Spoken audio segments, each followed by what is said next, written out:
Welcome to our podcast, you splendid scholars. Let's dive straight into it. Pondering the future, particularly the future of logistics.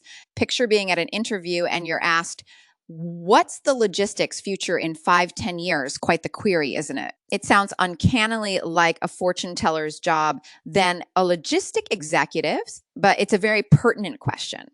It's a way to size you up, your understanding of industry trends and fluctuations, your forecasting abilities, and your adaptability. Now, this brain teaser is likely to surface during weightier senior level interviews more than anywhere else. So, how to answer this question?